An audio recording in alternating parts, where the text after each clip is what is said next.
दोस्तों, जब कुछ लोग खेतों पर किसानी करने के लिए सुबह सुबह जाते हैं, वो लोग पाते हैं कि उन खेतों पर कोई महिला यानी कि लेटी हुई है। अब वो लोग जब उस महिला के पास जाते हैं, उसको आवाज़ लगाते हैं, तो कोई भी आवाज़ वहाँ पर वो महिला उसकी रिप्लाई नहीं देती है।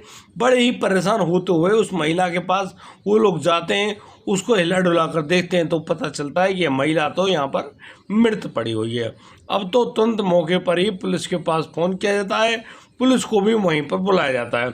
अब पुलिस उस महिला के शव को अपने कब्जे में लेकर पोस्टमार्टम के लिए हॉस्पिटल भिजवाती है, और जब उस लड़की का जो पोस्टमार्टम है होकर आता है, तो मालूम चलता है कि इस लड़की की किसी ने, यानी कि ऐसा नहीं है कि किसी ने गला दबाकर इसकी जान ली हो या फिर इसको जहर खिलाया गया हो। नहीं, यहाँ पर इसके बॉडी से बहुत ज़्यादा ब्लीडिंग हुई है, और जिसकी वजह से इसका एक गर्भ भी गिरा दिया गया है। अब इस पूरी घटना की जानकारी जब पुलिस को लगती है, तो पुलिस मालूम करने में जुट जाती है कि आखिर ये लड़की कौन है और कहाँ से आई है। अब उस लड़की के बारे में कोई जानकारी नहीं है। पुलिस उस लड़की के फ़ोटो खींचती है और उसको जगह जगह जो थाने हैं, उन थानों में उसको भेज देती है। अब जिस प्रकार से लोगों के पास ये सूचना पहुंची है, सभी लोग मतलब विचार करने लगते हैं। तो तभी वहाँ पर एक थाना है अंतु, और उस वहाँ थाने से एक व्यक्ति आता है, और वह व्यक्ति कहता है कि वह जो महिला है वह उसके बेटे की बहू है। अब वह यहाँ पर ऐसे मृत कैसे पड़ी है, इसके बारे में उसको जानकारी नहीं है। लेकिन 2 अप्रैल को यह जो लड़की है, यह अपने मायके जाने की बात कहकर घर से निकली थी, लेकिन जब ये ना तो अपने मायके पहुंची, ना ही ससुराल में पहुंची, तब जाकर उसने अंतु थाने में अपनी जो बहू की गुमशुदगी की रिपोर्ट लिखाई। पुलिस ने जब पूरे मामले को छानबीन किया, तब जाकर एक ऐसी सच्चाई सामने आई जिसको जानकर आप लोग भी हैरान रह जाएंगे। एक महिला जो कि गर्भवती हो जाती है 4 महीने की, वो महिला पिछले 4 साल से अपने पति से मिली ही नहीं है। अब इस बात को लेकर पुलिस के दिमाग में शक आ जाता है कि यहाँ पर कोई ना कोई मामला तो अवैध संबंध का है ही। अब पुलिस आगे छानबीन करती है और फिर दूध का दूध और पानी का पानी कर देती है। आखिर क्या है सच्चाई, हम आपको पूरी बात बताने वाले हैं। आपसे विनती है, इस कहानी को अंत तक जरूर देखिएगा। नमस्कार, आदाब, सत श्री अकाल दोस्तों, स्वागत है आपका हमारे यूट्यूब चैनल किस्से क्राइम के। और दोस्तों, उम्मीद करता हूँ आप सब लोग बढ़िया होंगे, बेहतरीन होंगे और अपने परिवार का बखूबी ख्याल रख रहे होंगे। दोस्तों, आज का बेहद ही हैरान करने वाला मामला सामने आया है प्रतापगढ़, उत्तर प्रदेश से। दोस्तों, प्रतापगढ़ के अंतर्गत आने वाला जो लालगंज थाना क्षेत्र है, वहाँ के यानी कि जो बस स्टैंड है, बस स्टैंड के जस्ट पीछे बहुत सारे गन्ने के ऐसे खेत हैं। उन्हीं गन्नों के खेतों में से एक मेड़ पर जब इस महिला का शव बरामद हुआ, तो वहाँ के सभी जो किसान हैं, सभी लोग सख्ते में आ गए, और पुलिस को जब मौका वारदात पे बुलाते हैं, तो पुलिस उस महिला के शव को कब्जे में लेकर उसका पोस्टमार्टम कराती है। और पोस्टमार्टम में उस महिला का यानी कि अत्यधिक खून बहने के कारण मौत होना पाया गया, और तो और इस लड़की के शरीर में जो 4 महीने का गर्भ था, उसको भी गिरा हुआ माना गया।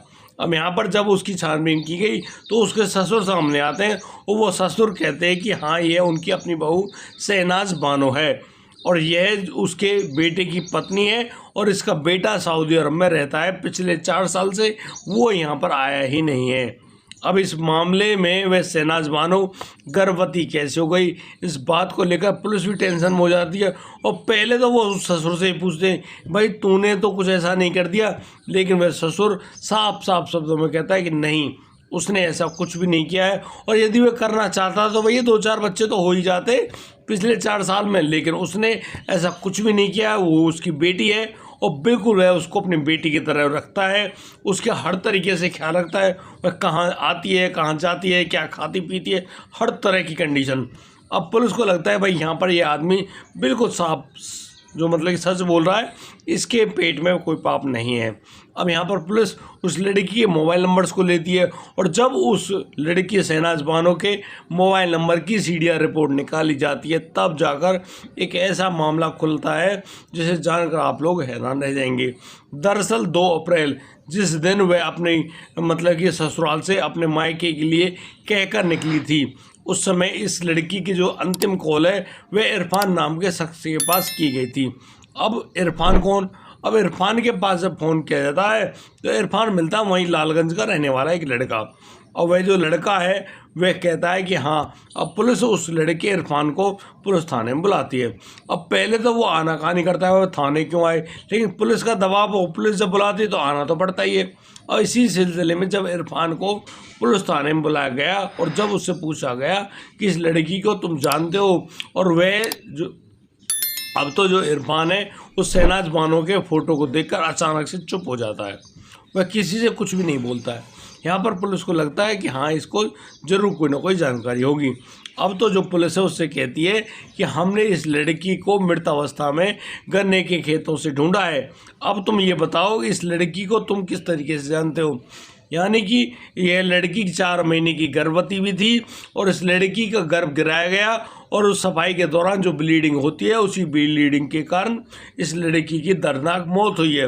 अब तो वह जो लड़का है इरफान, उसको लगता है कि बेटा तो पकड़ा गया, सारी कहानी खुल गई। वह अब पुलिस के सामने बैठकर रोने लगता है और कहता है कि जनाब, ये जो जितनी भी प्रक्रिया है सब उसके द्वारा ही की गई है। दरअसल जहाँ पर यह शहनाज बानो रहती है वहाँ पर इरफान का ननिहाल है। अब ननिहाल होने में अक्सर इरफान वहाँ पर आया जाया करता और उसको वहाँ के रहने वाले लड़कों से मालूम चलता कि ये जो शहनाज बानो जो तुम्हें दिखाई दे रही है ये बहुत ही सुंदर है, और इसका जो पति है पिछले 4 सालों से सऊदी गया हुआ है। अब वो तो गया विदेश, यहाँ पर ये लड़की अकेली रहती है अपने ससुर के साथ। अब तू हो सके भाई अपना चांस मार ले। और इरफान अपना चांस मारने की कोशिश करता है और इसी चांस में वह सफल भी हो जाता है। यानी कि शहनाज बानो और इरफान की दोस्ती हो जाती है, और इसी दोस्ती के चलते उन दोनों के बीच में प्यार भी पनप उठता है, और इस प्यार के चलते उन दोनों के बीच में अवैध संबंध भी कायम हो जाते हैं। और यहाँ पर वह इरफान बताता है कि शुरुआती दौर में जब उनके बीच में ये जो शारीरिक संबंध बनते थे उस समय तो ये लोग प्रोटेक्शन यूज़ करते थे, लेकिन पिछले 5-6 महीने से उन्होंने वो प्रोटेक्शन यूज करना भी बंद कर दिया था, क्योंकि एक दूसरे के इतने ज़्यादा करीब आ गए थे, उनको एक दूसरे का स्पर्श चाहिए ही था। और इसी दौरान अब जब करीब 3 महीने पहले वह शहनाज बानो उस इरफान को बताती है कि वह गर्भवती हो गई है। अब इस पूरी बात को जानकर वह जो इरफान है उसके पैरों तले ज़मीन खिसक जाती है। यार वो प्यार ही तो कर रहा है, संबंध ही तो बना रहा है, लेकिन वह उसको गर्भवती कैसे कर देगा।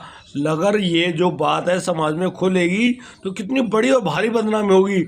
इस बात को लेकर वह शहनाज बानो बहुत ही ज़्यादा दुखी हो जाती है।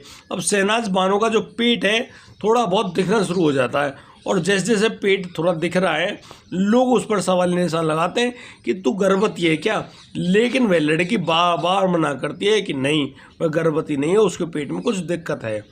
अब वह एक दिन यानी कि अपने उस प्रेमी इरफान से साफ साफ शब्दों में कहती है कि या तो इसका कोई इलाज कराओ, नहीं तो उससे शादी कर लो। शादी कर लोगी तो मैं कह दूंगी ये बच्चा तुम्हारा है, लेकिन तुमने ना तो शादी करी उससे और ना ही उसके पास कोई और सबूत।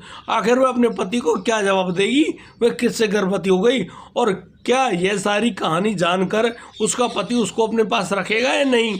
अब इन सारी बातों पर वह इरफान काफ़ी ज़्यादा गौर करता है, और वह फिर उस शहनाज से कहता है कि एक काम करो, इसकी यानी कि इस गर्भ की सफाई करवा देते हैं।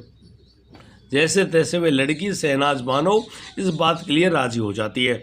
अब तो जो इरफान है वह जाता है हॉस्पिटल संजीवनी, और वहाँ पर डॉक्टर नफीस और वहाँ पर मौजूद जो डॉक्टर नफीस अहमद है उनसे बात करता है। तो वो कहते हैं कि हाँ हो जाएगी, सफाई भी हो जाएगी, सारा काम हो जाएगा, तुम्हारे जो पैसे लगेंगे यानी 10,000 रुपये में हम सारा काम करके तुम्हें दे देंगे और तुम्हें कोई दिक्कत नहीं होगी। बस वह तारीख भी तय होती है, और 2 अप्रैल को वह जो लड़की शहनाज बानो अपने जो ससुराल में अपने ससुर से यह कहकर निकलती कि वह अपने मायके जा रही है, लेकिन वह इरफान के साथ बैठकर मोटरसाइकिल पर सीधी पहुंचती है संजीवन हॉस्पिटल, और संजीवनी हॉस्पिटल में उसकी अब सफाई की प्रक्रिया शुरू हो जाती है। दोस्तों, जिस प्रकार से उसकी सफाई हो रही है वहाँ पर अब प्रशिक्षित कहो अप्रशिक्षित कहो जो भी लोग वहाँ पर मौजूद हैं वो लोग उस लड़की की सफाई तो कर रहे, लेकिन इस सफाई के दौरान ना जाने कौन सी नस कटती है भैया, वहाँ पर तो खून ही खून हो जाता है, और इतना ज़्यादा खून मतलब कि बहना शुरू हो जाता है कि उस लड़की की यानी कि तड़प तड़प कर वहीं पर मौत हो जाती है। अब जब इरफान आता है पूछता है डॉक्टर से कि भैया क्या हाल चाल है शहनाज बानो के, तो वह डॉक्टर साफ शब्दों में कहता है कि तुम्हारी जो शहनाज बानो है अब इस दुनिया में मौजूद नहीं है, बहुत ज़्यादा खून बहने के कारण उसकी मौत हो चुकी है। अब इस बात को सुनकर वह इरफान काफ़ी ज़्यादा घबरा जाता है और वह उस डॉक्टर नफीस अहमद से कहता है कि अब आप मुझे बताइए कि क्या करना है। ये तो मामला ही कुछ और है भाई, ये मेरी पत्नी नहीं मेरी गर्लफ्रेंड है। अब इस बात को सुनकर वह नफीस अहमद भी दुखी होता है।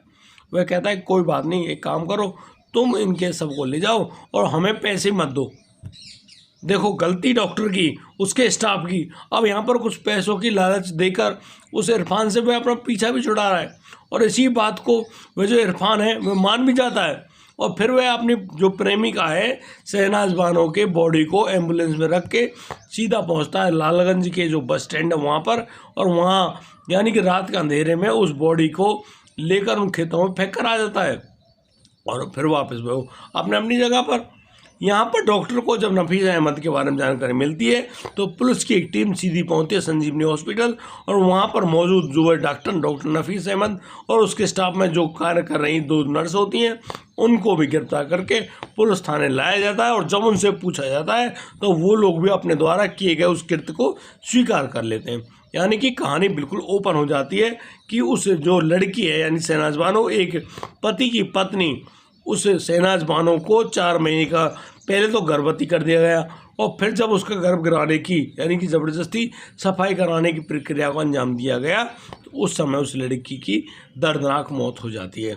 दोस्तों आपको क्या लगता है, क्या इस प्रकार के प्रेम संबंध होने चाहिए या नहीं, या फिर जो गलत काम आपने किए हैं उनको छुपाने के लिए जो कार्य आप करते हैं क्या वो सही थे या गलत? आप अपनी राय हमारे कमेंट बॉक्स में अवश्य दें।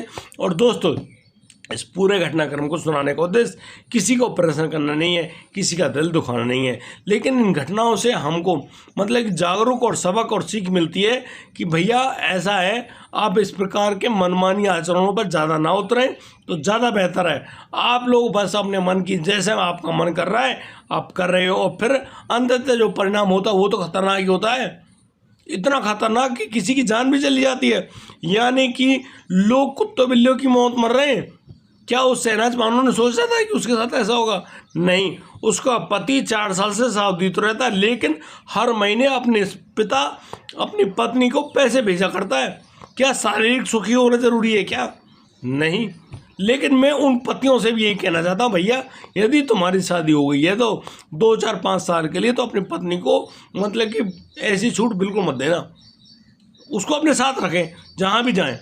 कहने का मतलब मेरे ये कहीं बाहर नौकरी करते हो अपनी पत्नी के साथ रखो या फिर अपने घर पे ही रह के नौकरी करो। भैया ये शारीरिक भूख है, ये हवस की आग जब जागती है ना इसमें ना जाने कितने ही लोग भस्म हो जाते हैं। अब शायद मेरी बात को ढंग से समझ गए होंगे। और दोस्तों आज के लिए सिर्फ इतना ही, अब दीजिए मुझे इजाज़त, मिलता हूँ कल, लाता हूँ एक कोरोना का मामला। तब तक के लिए आप बढ़िया रहें, बेहतर रहें, अपना और अपने परिवार का बखूबी ख्याल रखते रहें। जय हिंद, जय भारत।